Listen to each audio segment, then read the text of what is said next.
The Infinity Saga. 11 years of laughter, action, and a lot of tears. Now we embark on an exciting new venture into the Marvel Cinematic Multiverse. I'm out. Super Change! This is a really shocking statement for me to make, considering I'm making content about superheroes. Let's clarify, not only am I a big Marvel fan, I am a massive fan of the superhero genre as a whole.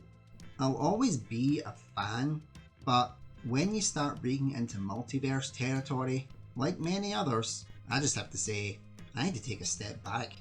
I'm going to do a video about my own problems with multiverse angles in all media, but for now, let's stick, I won't be carrying on specifically with the MCM, as I call it. Number 1, I like linear consistency. For those that haven't watched my other channels, links in the description below, please subscribe if you haven't already. I suffer from mental health. Well, that's not the problem, because I do a lot of work on my channels to try and bend the stigma around mental health. Only bend, because if I broke it, I'd be out of a job. I specifically have to use different coping strategies to keep my mental health on an even keel. One of which is keeping things simple. If any of you have watched my other channel, The Ginger Engine, again, link in the description below, you'll understand this next metaphor. My brain is kind of like a steam engine on a singular line of track. It can handle going in one direction, backwards and forwards, but it's not possible for it to jump tracks. Unless you watch shows like All Engines Go on Chuggington, but I do not want to go there. Therefore, even though movies in the Infinity Saga can jump about from different points in time, I like to stick with watching the movies in release order rather than trying to put them into a canonical timeline. So for example, I wouldn't be able to watch Captain Marvel, which is set in the 90s, before the first Iron Man movie, which is set in 2008. This is not just from a mental health perspective, but also from an artist's perspective. I always say that I've got an undiagnosed version of OCD, so I pinpoint all the little inconsistencies. These include inconsistencies with visuals, cinematography, directing style, times they were made, and the budgets they had when they were making them. It's also why I'm not a big fan of people using flashbacks in films and TV. It takes you out of the realism that's tried to be presented to you if a 40-year-old is trying to play a 20-year-old. This is not Beverly Hills 90210. Yes, in Captain Marvel, they do use de-aging technology on the likes of Samuel L. Jackson and Clark Gregg, who play Nick Fury and Agent Phil Coulson respectively. But while this is visually impressive, it can throw you off when you're trying to get to some sort of realism. Especially when you watch Iron Man from 2008 and they are actually younger versions of themselves. Timeline order could work if it was a movie, for example, the first Captain America film. It's set in the 1940s. Most of the characters are either old or dead when it comes to present day, because it jumps forward 70 years. But I would say that's more of an exception rather than the rule. So watching movies and TV shows in release order rather than trying to assemble into a canonical, or if you watch Star Wars, machete order, it makes things easier for me. Number 2. The MCU's first attempt at trying to create an MTVU. Marvel has now gotten to the stage where they're starting to incorporate Marvel TV shows into their greater Marvel Cinematic Universe. While at the time of this recording, their current efforts are to be applauded, with series such as WandaVision and Loki being a rousing success, it's not the first time they've tried doing something like this. Shows such as Agent Carter, Agents of S.H.I.E.L.D. and Inhumans had mixed results in the TV playing field. Agent Carter was critically acclaimed but cancelled after 2 series. Inhumans was Inhumans. And while Agents of S.H.I.E.L.D. got off to a rocky start, that is actually Marvel's most successful TV series property, accumulating 7 series at the time of this recording. I do think Agents of S.H.I.E.L.D. is underrated for a Marvel TV show. I will be doing a video on that at some point in the future.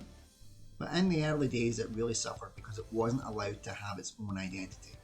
The first series had to tie in with Thor: The Dark World, which wasn't exactly the best Marvel movie on record, and Captain America: The Winter Soldier, They literally blew up S.H.I.E.L.D., which was their entire premise.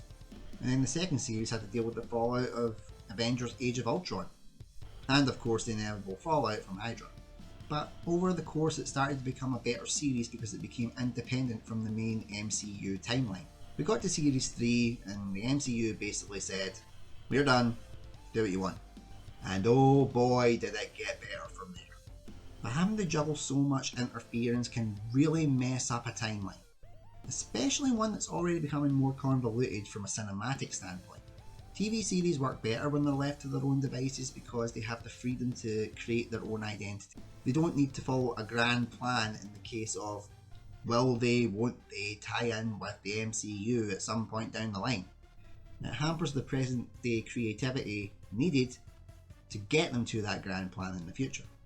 Now add in multiversal elements such as the Spider-Verse, Fox's X-Men and Fantastic Four, and respective TV shows, I worry for what's coming next. More on that later. Number 3. The Marvel Netflix shows. Most of these Marvel Netflix shows were critical darlings, but they might suffer trying to tie into an MCM in the future. What made shows like Daredevil, Jessica Jones, Luke Cage, and The Punisher so great was that while it had very loose connections to the MCU, it was never officially confirmed, so they had a lot more freedom. As a result, we got grittier, mature content that older audiences really appreciated. At the time of this recording, Spider-Man No Way Home and the Hawkeye series had confirmed that Daredevil and Kingpin currently tie into the MCU, but that takes away from what made them so unique in the first place. It's brilliant from a marketing and merchandise standpoint, but I fear that if they try and do revivals of these series, they'll fall short because they'll be considered by the fandom watered down versions of previous shows. One show that I think could actually benefit from the merger is Iron Fist. If there's a demand for that video, I'll definitely do one about that. But the remaining shows should be allowed to exist in their own mature audience bubble rather than trying to tie into the family-friendly MCU. Number 4. The Sony Paradox. Told you we were going to get into the Spider-Verse? We've just mentioned the Marvel Netflix TV collaborations, and in cinematic terms we've already had a collaboration as such with Sony and Marvel over Spider-Man. This was a landmark deal considering when Marvel was on its last legs, they sold Spider-Man, X-Men and the Fantastic Four to some of their biggest rivals just to stay afloat. Since then, Disney has acquired Marvel and as such bought Fox, so they've got the X-Men and the Fantastic Four respectively. But Spider-Man hasn't budged, being the only sole survivor of that forgotten era. While the partnership between Marvel and Sony has been mutually beneficial, Marvel got to create great content based on a character that they love, and Sony raked in the money. I think the two properties trying to share a universe going forward is a bad idea. Sony's attempts at creating this Sonyverse have fallen flat twice. Once with the Amazing Spider-Man 1 and 2, not to the fault of the actors that were involved, but definitely from studio interference, and as a result, especially the Amazing Spider-Man 2, flopped at the box office. It flopped so hard that they had to make the deal with Marvel in the first place. Dealing with Sony and their characters might work in one-off instances, such as Spider-Man No Way Home, but in a reverse Netflix, letting Sony have the freedom to do what they want and not incorporate themselves into Marvel's cinematic universe isn't a wise idea. Be honest, do you really want to see more Jared Leto? Number 5. Marvel is losing future audience members for short-term success. Marvel will never lose an audience long-term. I want to get that clear right now. If you've been on the MCU train from the get-go, you're very unlikely to jump ship now. I know, train to ship, but just go with me. You've invested a lot of time, and in particular, a lot of money in this franchise up to this point. However, as time goes on, with the concept of the multiverse, it's going to be harder and harder to try and keep up with everything that's going on. As many of you know, I have twin 4-year-old boys. Imagine if my kids wanted to watch Spider-Man No Way Home and me having to stop them and say, whoa kids, in order to really appreciate this, you have to watch Spider-Man 1, 2, 3, The Amazing Spider-Man, 1, 2, Captain America Civil War, Spider-Man Homecoming, Avengers Infinity War, Avengers Endgame, Spider-Man Far From Home, Venom, Venom Let There Be Carnage, and then Spider-Man No Way Home. That is a lot of content to watch for a 3-hour movie to have a payoff.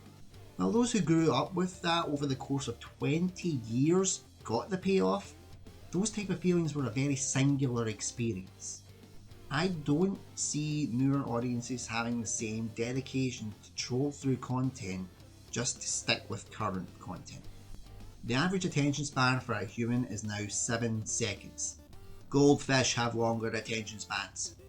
If I can't get my kids to sit with me to watch a 4.5-minute episode of classic Thomas the Tank Engine and Friends, do you honestly think I've got a shot educating them at a Marvel Multiversal tie-in crossover big event thingy? So, since this video was dropping around the time that Doctor Strange in the Multiverse of Madness has hit the cinemas, that title might be more prophetic than any of us realise at this point, because there's potential going forward in a multiverse, but it's also going to be very maddening. Until next time, my friends, I'm Super, I'm Ginger, and I'm out of here. Bye!